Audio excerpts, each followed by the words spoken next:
It's your boy, True Dead Black. Shalom L'Chaim, purified drinking water says we on Sheba. I got more Sheba. More Sheba. Give that music a love. As long as I can buy them both cheap, that American privilege keeps blurring my vision.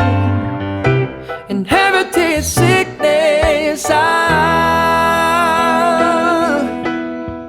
Moving right along, mythology tells us one thing while archaeology tells us another. The Queen of Sheba, also known as Queen Makeda, is a figure first mentioned in the Hebrew Bible. The original story is that she brings a caravan of valuable gifts for the Israelite king Solomon. This account has undergone extensive Jewish, Islamic, Yemenite, and Ethiopian elaboration. It has become the subject of one of the most widespread and fertile cycles of legends in the Middle East. What of modern historians? There is a general consensus that the kingdom of Sheba is identified with the South Arabian kingdom of Saba, which was located in present-day Yemen. Another school of thought is that Sheba was in present-day Ethiopia.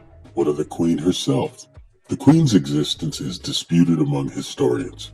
According to ancient scholars, Sheba was quite well known in the classical world. Most often the kingdom was referred to as Arabia Felix. It was said that the kingdom was comprised of Sabaeans from both Ethiopia and Eritrea, and later became the realm of Aksum. Let's turn to various narratives beginning with biblical. In 1 Kings 10:2, it states that the Queen of Sheba came to Jerusalem with a very great retinue of camels bearing spices, very much gold, and precious stones. We also learn throughout the narrative that the queen asked Solomon many questions, all to which he answered to her satisfaction. Christian sources speak of a queen of the south who came from uttermost parts of the earth to hear the wisdom of Solomon. Mention of this queen can be found in both Matthew 12:42 and Luke 11:31. In the Song of Songs 1:5 and the Septuagint, it is equated that the Queen of Sheba is Ethiopian.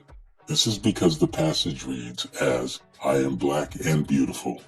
There is also a legend that among the gifts the queen gave Solomon included were gold, frankincense, and myrrh, the same gifts that the Magi gave to Jesus Christ. It is also interesting to point out what these gifts symbolized. Each had a spiritual meaning. Gold, a symbol of kingship on earth. Frankincense was an incense that symbolized deity, and myrrh was an embalming oil that symbolized death. In the Coptic writings, the story of Solomon and Queen Sheba is quite popular. The tale goes that the queen, having been subdued by deceit, gives Solomon a pillar on which all earthly science was inscribed. Solomon sends one of his demons to fetch the pillar from Ethiopia, whence it instantly arrives.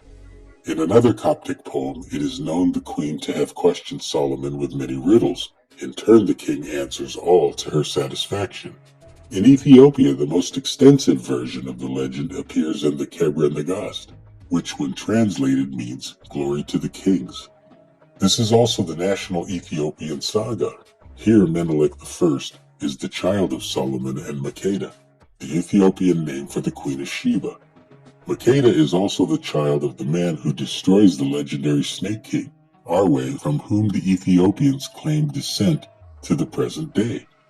According to the legend, Queen Makeda converts to Judaism while in Israel, and together with Solomon she has a son, whom she named Bina Lechem, which means son of the wise man. We know him as Menelik.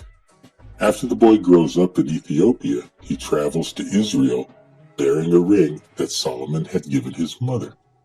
Menelik is received with honors as he is seen as the first son of the king. At this time he is also anointed by the high priest Zadok. Several nobles returned with Menelik to Ethiopia. They also take with them the Ark of the Covenant. The link to Solomon provided a strong foundation for Ethiopian national unity. Ethiopians see their country as God's chosen country and the final resting place of the Ark of the Covenant. All this came to them thanks to Queen Makeda and her son Menelik.